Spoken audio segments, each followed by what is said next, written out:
When lightning flashes, it casts a shadow. My name means shadow. With my blade, I purged all obstacles to progress.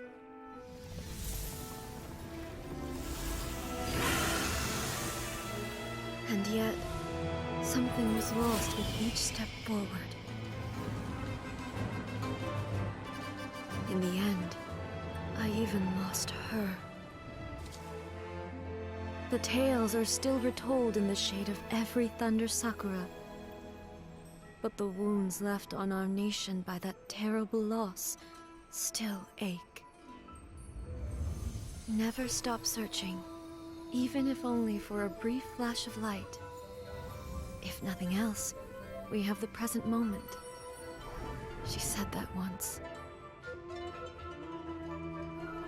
But I've seen a nation stride forward and lose everything to the heavenly principles. Perhaps only if time stands still will the lightning's glow never fade. The present moment is a fragile illusion. Only eternity can bring us closer to the heavenly principles. I am no longer the shadow. Mine is the most supreme and noble form. Let power over the realm be vested within me. In this form shall I honor my subjects' dream, for a land of eternity, unchanging forevermore. Hey, guess who's here? Oh, no way! It's the Traveler and Paimon! Ah, Traveler, welcome. Good to see you. What can I get for you? We want some blackback perch stew! All right, blackback perch stew it is. Make yourselves at home. It'll be right out for you in just a moment. Thanks, Chef Mao! I was just thinking about you guys, and now you're here! It feels like you heard my call and came running. You mean you were about to come looking for us? Uh-huh. There's something I want to discuss with you guys. Did you happen to see how the city looked on the way over here? Everyone's getting ready for the Moon Chase Festival. Moon Chase Festival? Is that another one of Liyue's ancient traditions? That's right! Moon Chase is a big festival where we celebrate the arrival of the fall by moonlight. The old folks say that thousands of years ago, this was the time of the year when the Adepti would seek the way. But it's completely different nowadays. We eat our favorite foods, spend time with friends and relatives, enjoy the moon and the flowers. So much easier. Basically, we just do all the things that people like doing and don't take a whole lot of effort. Sounds like Paimon's kind of festival. With your great taste in food, Moon Chase Festival is sure to be to your liking. Hey, if you got a problem with Paimon's taste, just spit it out. So are you guys free these days? I'm taking part in this year's Masterful Chefs. If possible, I'd like you to be my culinary consultants. That's right. Getting some suggestions from friends will broaden your horizons. Masterful Chefs, huh? So is that like a competition? Right, yeah. I guess you probably haven't heard about it before. Every year, Moon Chase Festival has a different theme, usually picked by the Qixing. This year's theme is Feast of the Bounteous Land, so the Qixing decided to organize a cooking competition. Feast of the Bounteous Land. Pretty much sums up what Liyue is all about. Great theme! I totally agree. I heard it was Ningguang that came up with it. She's so amazing and so full of mystery. Well, I want to take part in the competition, but coming up with new dishes is hard work. By the time you finally thought of something, cooked it, taste tested it, it can be hard to judge whether you're really into something or not. And so, I was thinking, I could get the two of you to help by gathering everyone's thoughts on what makes a great dish.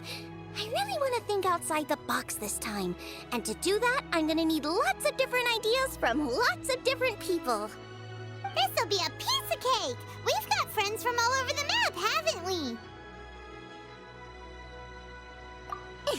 You sound pretty confident. Well, you know, not to brag or anything. But first things first, let's have a delicious one-man meal. After that, we can go around to all of our friends in Liyue and get their ideas one by one. Okay, great. Also, Golba should be back soon, so we can all go together. Here's your blackback perch stew, folks.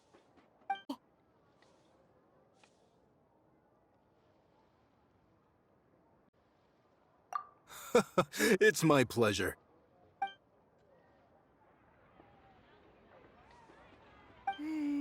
That was so delicious. Theory confirmed, this is definitely chili pepper weather. Xiangling can be a bit of a handful, so please look out for her while you're out and about. Come on, Dad. Why would you say that? Because I know you all too well, my dear. That's why. You mustn't be quite so reckless when you're out in the wild, you understand? You do well to be a little more cautious, like our traveler friend. Don't worry. We're all friends here. Let's all look out for each other. Ah, and Guoma's back. Roly-poling around as usual. All right, let's pack up and head out.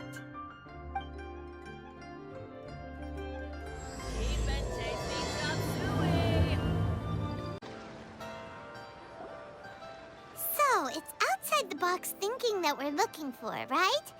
Hutao always seems to have a unique perspective, so let's make this our first stop. What? My ears are burning. Did somebody say my name?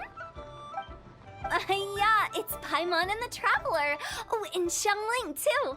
Oh, of course, Hutao! Way outside the box.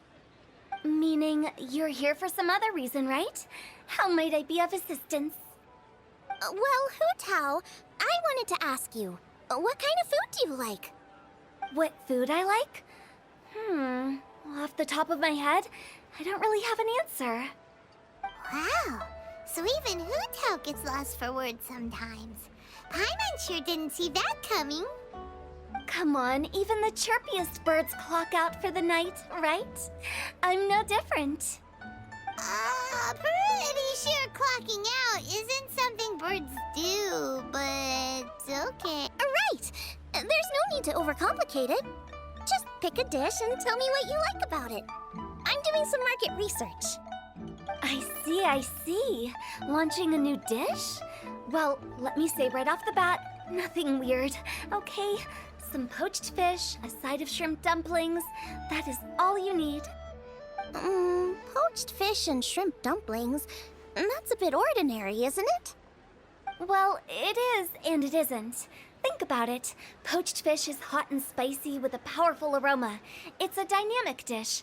Add a side of shrimp dumplings, and there's your static component. Got it? Dynamic? Oh, I can do dynamic. Mushroom slime stew it. No, not that kind of dynamic. A dish is more than substance, it's a mood. Poached fish is red and spicy. It elicits a response from the eyes, ears, nose, and mouth. That's why I call it dynamic. Shrimp dumplings are more subdued, clear and smooth with a pure and subtle fragrance. I call that static. Combining dynamic and static is how you create a perfectly balanced meal. A union between opposite but complementary features coexisting in perfect harmony.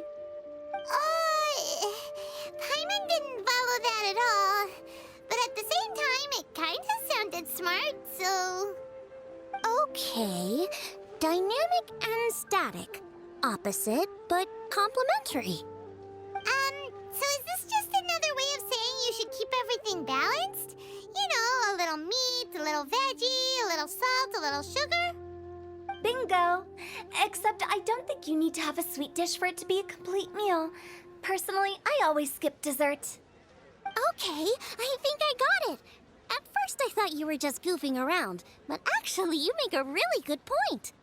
How did I ever doubt you, Hutao? Thanks. When it comes to telling tales, the storytellers have got nothing on Hutao. Sounds suspiciously like a compliment to me. I'll take it. Uh-huh. Well, at least one of you gets it. Everything in this world runs on its own set of principles, be it the circle of life or sugar and spice. You either get it or you don't. Since the Traveler seems to approve, I'll make sure to factor it in. Paimon thinks we're pretty much done here now. Let's head to Boo Boo Pharmacy next. Boo Boo Pharmacy? Yeah, you'll definitely get some interesting responses over there. Why, if it isn't the special guests who seldom visit. Less busy than usual, I see. Yikes! What happened to Baishu's voice? Excuse me? The neck. Oh, it's just Changsheng. Welcome, welcome. Here to procure an herbal remedy, I presume? No. We actually came for the conversation this time. We're here to talk food. I'm entering this year's cooking competition, so I wanted to ask you both. Oh, wait, there's 3 of you. I wanted to ask the 3 of you what kind of food you like. Most astutely self-corrected. We shall surely supply our assistance. You need to know what food I like? It's all the same. No flavor. Chi-Chi has some gustatory dysfunction and can't taste any food. Make no mistake, she's not being uncooperative. Oh, I understand. That's fine. Still, I'd expect Chi-Chi to have some sort of dietary preferences, though. There must be some dishes that you like the sensation of. Sensation? Yes, there's one. Coconut milk. Nice and cold. Well, that doesn't help us. It's not a dish, it's a drink. How about you two? Any thoughts? I like bite-sized morsels of meat. I agree with Changsheng. Many of our patients are the elderly and young children. They find large chunks of fowl or seafood difficult to swallow and digest. Dishes where the ingredients have been finely chopped, on the other hand, are far more suitable for them. We also see plenty of people with colds and sore throats who find it difficult to eat rich food. From a purely pharmaceutical perspective, I tend to recommend soups and stews. Got it. Would that be medicinal soups and stews? Medicinal soup. I don't like it. I must apologize for having such a one-track mind. It's a little difficult to think about food without worrying about the health implications these days. We've had quite the endless stream of patients recently. If you ask me, I think the changing weather is to blame. That's okay. Everyone's input counts. Keeping it seasonal and suitable for all ages sounds like a pretty good idea to Paimon. Medicinal dishes have higher demands in terms of nutritional balance than the kind of food I normally cook. I don't usually focus on medicinal properties, but since this is for a competition, maybe I can score more points by taking both flavor and function into account. Food with substance. Always better. Everyone will like it. It's a great suggestion. Thanks, everyone. You're welcome. As long as we could help. It's great to have a doctor's unique perspective. I'm feeling inspired. Oh, how you flatter me. Receptivity to sensible suggestions make for a savvy chef. Oh, she is! Creating new dishes is Xiangling's favorite thing to do. You can be sure she'll put lots of care and attention into it. Everyone's got their hobbies, and mine is cooking. Usually I just go with my own ideas, but having a whole new perspective this time is sure to make a big difference to the end result. Great! That makes this whole trip worth it! Alright, time to move on to the next. So we've got an independent thinker's perspective and a health perspective. Next, Paimon thinks we should probably talk to some picky eaters.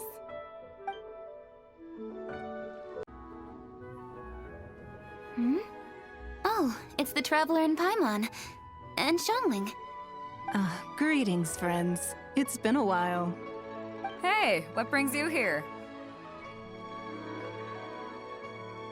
Has something happened? What's with this great big stone on the ground? Long story. So, just to confirm, I will assume responsibility for handling this stone of unknown origin. Any objections?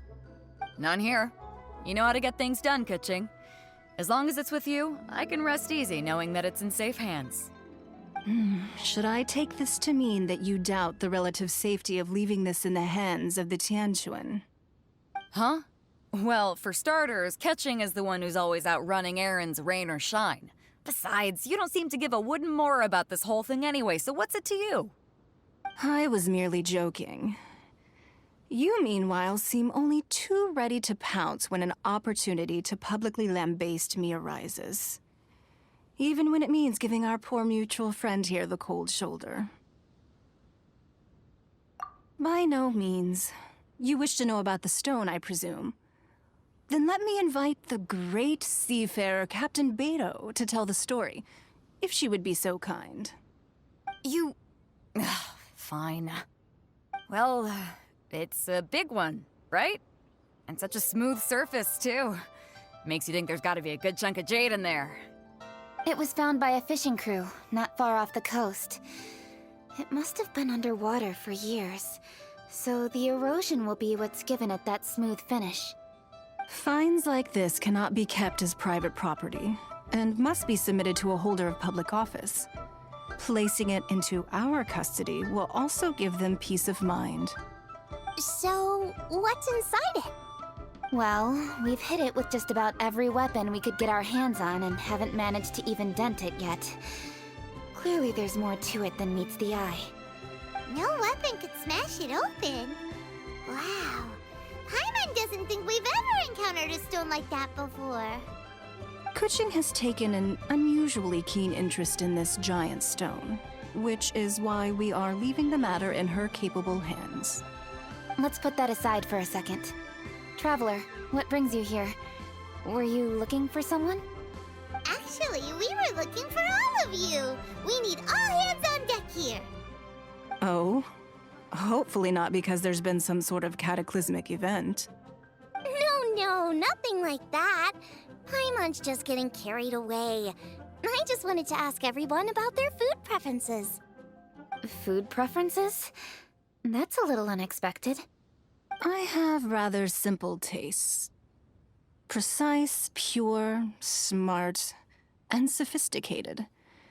That is all I require. That's your idea of simple, huh? I summed up my culinary requirements in 4 words. Is that insufficiently simple for you? A few weeks out on the open ocean would fix your flawed definition of simplicity, let me tell you that. What about you, Beto? Me? If it's freshly cooked and piping hot, that floats my boat. If it's got a little chili pepper in there, too, I'm one very happy captain. Paimon thought you would have said bar food. Oh, bar food works, too. As for me, it's got to be seafood. Okay, got it. So, seafood, piping hot, and, simple but sophisticated. And that's where I would disagree. Traveler, surely you've heard of golden shrimp balls. Oh my, they're my favorite. You need to wash and devein the shrimp, wrap it in finely sliced potato strips, then deep fry it to perfection.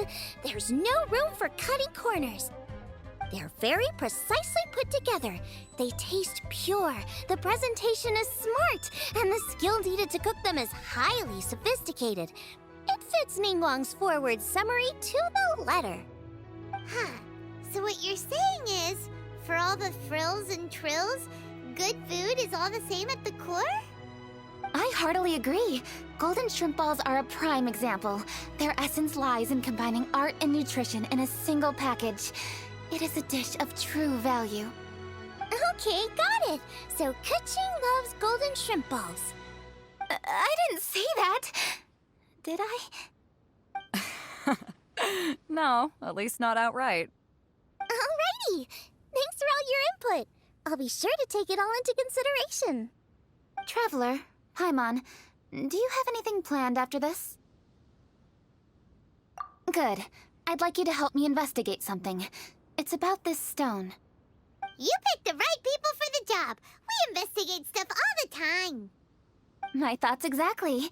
The Qixing has a public duty to deliver our final verdict to the fishermen, but there are also some things I would like to investigate on a personal level. I'm sure you've become acquainted with the general background of the Moon Chase Festival. However, I have my own understanding of this festival's roots. My grandfather was a researcher of Liyue's traditions. In his notes, he indicated that there was a deity called the Stove God in ancient Liyue, which people paid tribute to at a certain time of the year. Very few written records make mention of the Stove God, and those that do are notoriously confusing. Some scholars believe that the Stove God was just another title held by the Lord of Geo, but others suggest that this was a different deity altogether. One folktale even claims that the ancients found the Stove God's shrine, but there was no statue, only a huge, smooth slab of stone.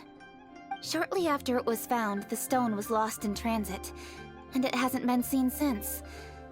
This stone here has all the same features, so I suspect it could be the one that went missing all those years ago. After many years of researching ancient texts, my grandfather came to believe that the practice of paying seasonal tribute to the Stove God may be best described as a festival. He called it the Stove God Festival. That would make it the forerunner to the Moon Chase Festival we know today. But this is all just theory and conjecture.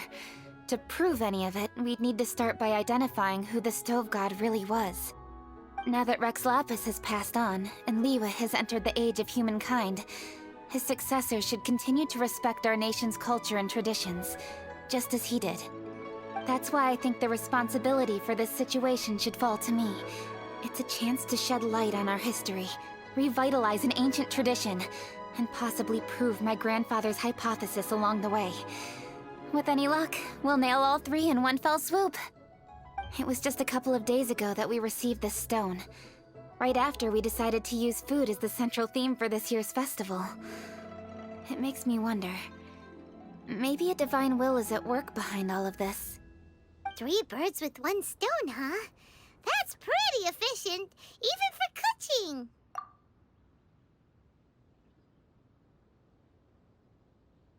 Hey, don't worry about that. This sounds super important, so don't mind me. Besides, we're only... Wait a second. I got it! What? Why are you shouting? Ka-ching, can I tag along for your investigation? But... Since it's all about the Stove God, I might get to learn something useful about cooking along the way. It'll be great inspiration for me in the competition. Please, let me come along. I promise I'll help. If it means that much to you... Okay, I suppose you can come. Really? Yay! Thank you so much! You're the best! Now that that's settled, time to get going. Jingsa Village is said to be home to a lot of historical texts, so I'd like to start by making some inquiries there.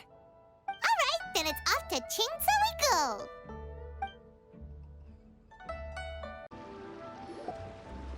Hi, Granny. We need your help with something. Are there any old books around Jingsa Village? You know, from a really long time ago? Oh, looking for ancient texts, are we? Let me think. There is an old warehouse over there, property of the Feiyun Commerce Guild. Many books are stored inside. Those that they have no room for at home. In fact, their youngest comes over this way to read sometimes. The Feiyun Commerce Guild's youngest? You must be talking about Xingqiu. Paimon didn't know they had a warehouse here. Let's go